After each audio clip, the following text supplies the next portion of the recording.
Hi, everyone. Are you a Jehovah's Witness or a former Jehovah's Witnesses, and you wish real closeness with God? Do you feel a lack of intimacy with God? The Watchtower, when I was a Jehovah's Witness, instructed me to stay close to Jehovah. How? By staying in the organization, by doing the preaching work, by attending all the meetings, by reading all the Watchtower literature, and by using God's name. Does that, though, make one feel close to God? If one lacked a feeling of closeness with one's mate, would their marriage certificate make them feel close to one another? Would doing their assigned family chores and eating all the prepared meals together, or reading each other's daily agenda, would that make them feel close to one another? What about just being on a first name basis? Would that create a feeling of intimacy?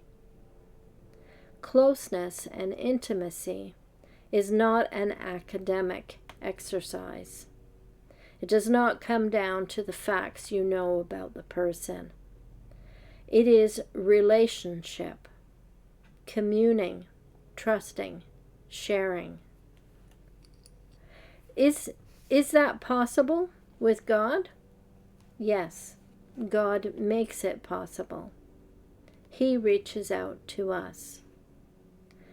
The psalmist, he expresses himself in a way that indicates intimacy with God, but also a feeling of being alone and only having God.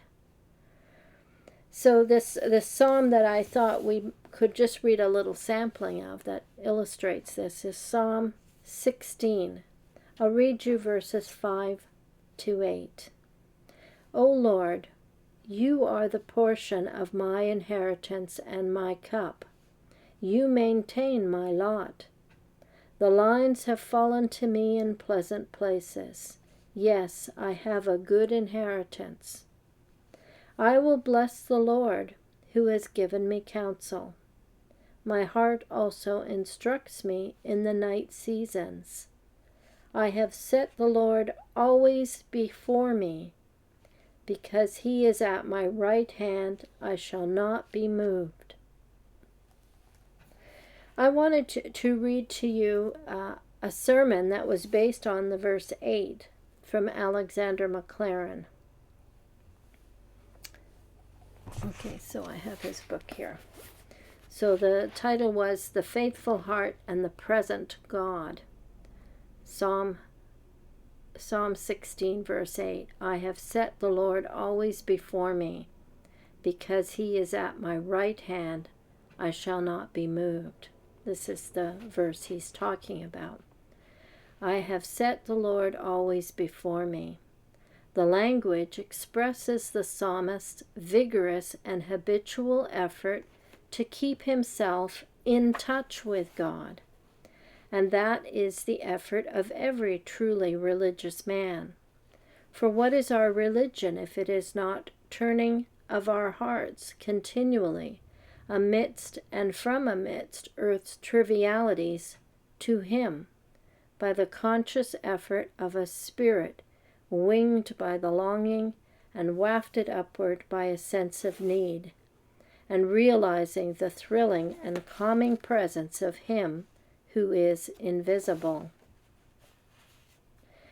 We are often ignorant, so to speak, of what we habitually know, and often without the conscious realization of the possession, which is the only real possession, of the riches that are most truly ours. If a man does not think about his wife and his children, excuse me, it is for the time being all one as if they did not exist. If he does not think about God and his love, it is all one as if he had not him and it. If we truly are knit to him by inward sentiments of dependence, thankfulness, love, and obedience, our hearts will not be satisfied unless we make the effort to reach our hands through all the shadows to grasp the reality. If we count the number of times in any day in which we have thought of God, and the list would be short for some of us, we have thought of him too seldom. The singer says, always, his consciousness of God's presence was like an unbroken light beam. Ours is too often divided up into dim and far separated points of light, like the sparse lamp in an ill-lighted back street. There is no solitude to him whose companion is God. One man with God beside him is always in the majority and will be too strong for his opponents. If we have to travel along life's road, as some of us must, with none to praise and very few to love, or even in utter loneliness, we can always have God coming to keep us company. The effort of faith which brings God to our sides, therefore, gives courageous stability. Because he is at my right hand, I shall not be moved. If we have him with us, we shall not be unduly moved by our fluctuating emotions. Hope and fear will equally be toned down. We shall not be tossed about by tempests of wild longing, nor beaten on by surges of temptation, but safe behind the breakwater, shall feel but little of the storm. The secret of a quiet heart is to keep ever near God. Stayed on him, we shall not be shaken, and our hearts shall be fixed, trusting in the Lord. We get above the fog when we soar to God, and circumstances in their wildest whirl will not suck us into the vortex if we are holding by him and know that he is at our right hand. I thought those were encouraging words from Alexander Maclaren.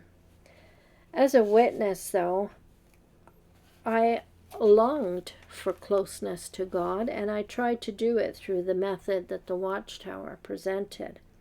But I really didn't know how to do it. I'm going to link to 2 videos that I hope would be helpful. So I really encourage you to look at the 2 videos that I link up to this particular video. The first one was, as a JW, I longed for eternal earthly pleasures, not God's presence. And the second one, RJW's Sons of God, 2-tier, 2-hope kingdom. That's what we were given as a witness. 2-tier, 2-hope. So the average rank and file witness never was allowed to ask God's Spirit to be with him. Even those that were of the anointed did not talk about the Spirit indwelling them when we were witnesses. What is it that we were robbed of when we were Jehovah's Witnesses? I hope you watch these 2 linking videos, as it explains how I got past and how I came to feel a closeness to God.